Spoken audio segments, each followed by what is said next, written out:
America president Donald Trump మాట్లాడితే script అదిరిపోవాలి. ఆయన dialogues చెప్తే హాలీవుడ్ సినిమాలు కూడా బలాదురు అనిపించాల్సిందే. తాజాగా అమెరికా 250వ స్వాతంత్ర వేడుకల్లో భాగంగా మౌంట్ రష్మోర్ కొండలపై నిలబడి ట్రంప్ ఒక రేంజ్లో రెచ్చిపోయాడు. వెనిజులాను ఒక్కరోజులో తొక్కేశాం, ఇరాన్కు నరకం చూపించాం, ఖమేనీ అంతిమయాత్ర కోసం ఒక వారం ఆగామంటూ భారీ డైలాగులు పేల్చారు. సీన్ కట్ చేస్తే గ్రౌండ్ రియాలిటీ ఏంటి? అసలు యుద్ధమే జరగకపోతే వెనిజులాను ఎలా ఓడించాడు? ఇరాన్ చేతిలో చుక్కలు చూసి $100 బిలియన్ల తగిలేసిన ట్రంప్ విజయవంతమైన వైఫల్య కథేంటి? ట్రంప్ చెప్తున్న ముచ్చట్లలో నిజమెంత? అమెరికా అధ్యక్షుడు అల్లిన కట్టుకథల గుట్టేంటి? Watch the story. Donald Trump చెప్తున్న ఇరాన్ నరకం నిజమెంత? యుద్ధానికే దిగని వెనిజులాను ట్రంప్ ఓడించాడా? ట్రంప్ ప్రగల్భాలపై అసలు వాస్తవాలేంటి?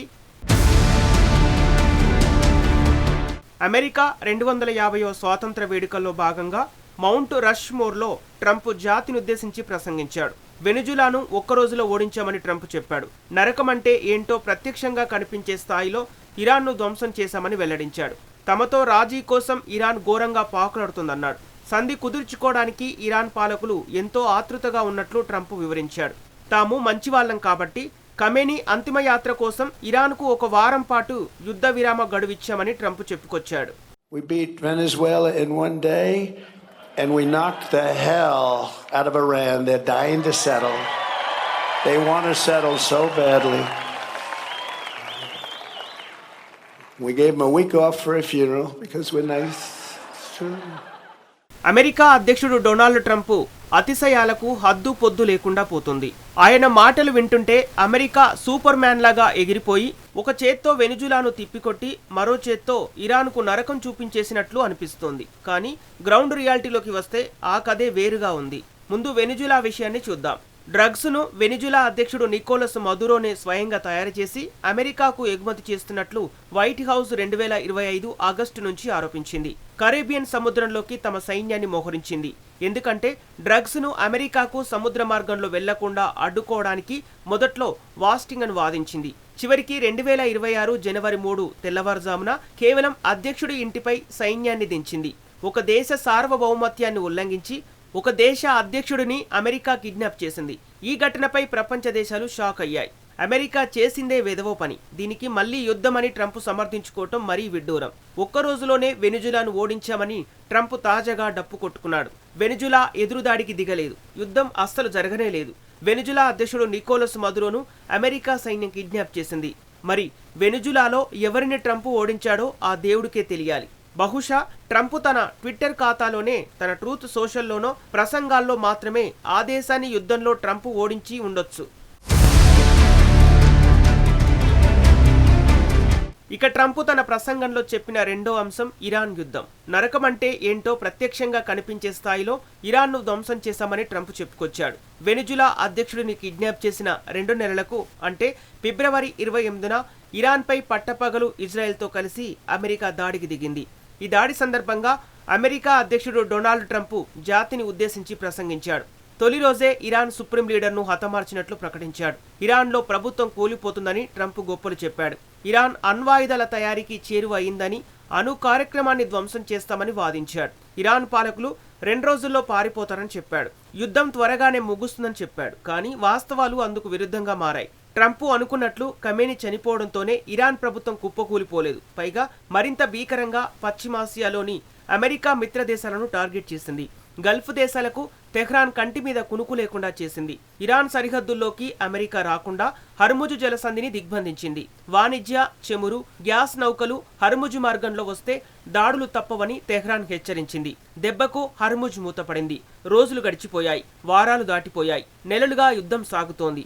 ఈ యుద్ధం కారణంగా ప్రపంచ చమురు రవాణాపై తీవ్రమైన ప్రభావం పడింది. చమురు ధరలు విపరీతంగా పెరిగాయి. ఒకానొక సందర్భంలో బ్యారెల్ చమురు ధర $120కు చేరింది. పైగా హర్ముజు మార్గంలో ప్రపంచానికి ఎగుమతయ్యే 20% చమురు నిలిచిపోయింది. ఈ దెబ్బతో అటు అమెరికా మిత్రదేశాలు, ఇటు ఆసియా దేశాలు తీవ్ర సంక్షోభంలో కూరుకుపోయాయి.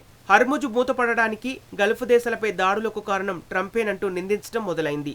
దీంతో ట్రంప్పై ఒత్తిడి పెరిగింది. మరోవైపు యుద్ధంలో అమెరికా భారీ ఎత్తున సైనిక, ఆర్థిక నష్టాన్ని చవిచూసింది.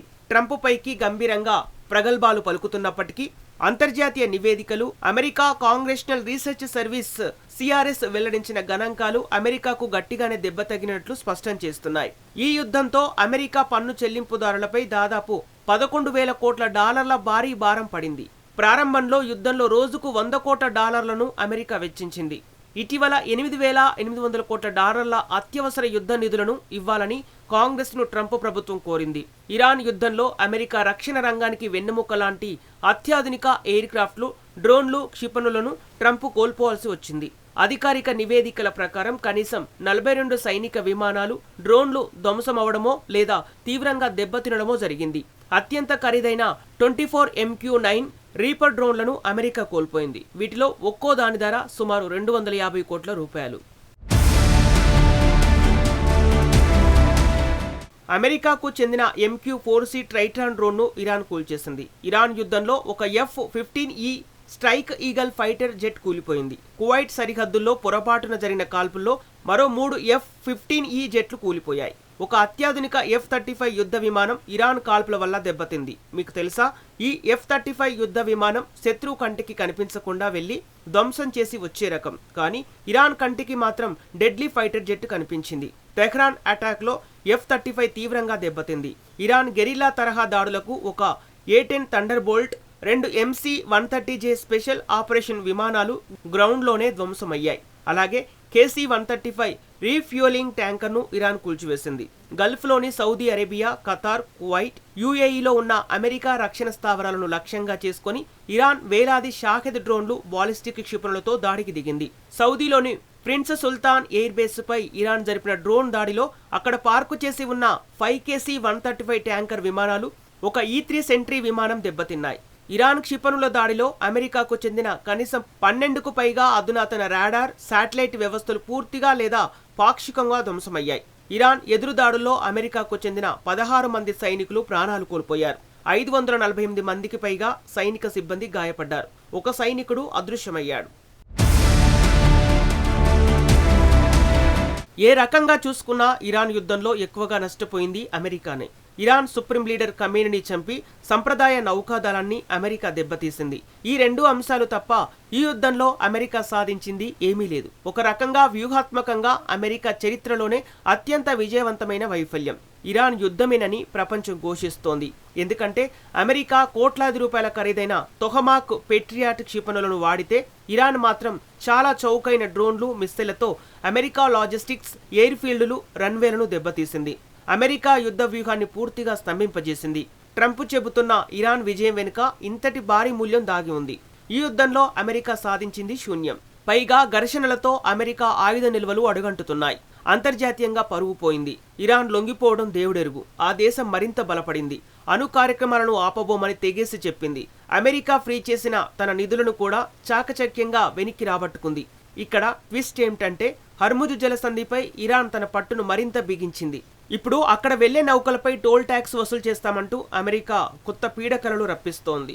ట్రంప్ గారేమో ఇరాన్ శాంతి కోసం పాకులాడుతోందని కలలు కంటున్నారు. ఆ కలలను నిజమని అమెరికన్లు చెబుతున్నారు.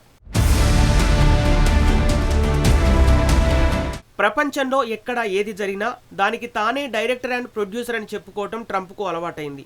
ఇరాన్ యుద్ధానికి ముందు వరకు భారత్, పాకిస్తాన్ సరిహద్దు ఉద్రిక్తతల విషయంలో కూడా ట్రంప్ ఇలాంటి స్క్రిప్టే రాసుకున్నాడు. తమకు సంబంధం లేని భారత్, పాక్ కాల్పుల విరమణను తానే స్వయంగా ముగించేశానని ట్రంప్ క్లెయిమ్ చేసుకున్నాడు. అంతటితో ఆగకుండా భారత యుద్ధ విమానాలు కూలిపోయాయంటూ నోరు పారేసుకున్నాడు. కానీ ఇటీవలి అంతర్జాతీయ నివేదికలు ఆ వ్యాఖ్యల్ని పచ్చి అబద్ధాలని, ట్రంప్ తన సొంత ప్రచారం కోసం అల్లిన కట్టుకథలని తేల్చి చెప్పేశాయి. ట్రంప్ ప్రసంగాలు ఎలా ఉంటాయంటే, నేను కొట్టినట్లు నటిస్తాను, నువ్వు ఏడ్చినట్లు నటించు అన్న చందంగా ఉంటాయి. గల్ఫ్ మిత్ర దేశాలను ఇరాన్ భయపెడుతుంటే, వెనుజులాలో అసలు యుద్ధమే జరగకపోతే, భారత్ పాక్ విషయంలో వాస్తవాలు వేరేలా ఉంటే, ట్రంప్ మాత్రం రష్మోర్ పర్వతాలపై నిలబడి తానే గ్లోబల్ విలన్లను అంతం చేసిన హాలీవుడ్ హీరోలా ఫీల్ అయిపోతున్నారు. వాస్తవాలు మాట్లాడితే అమెరికా అధ్యక్షుడి ఈగో అడ్డు వస్తుంది కాబోలు.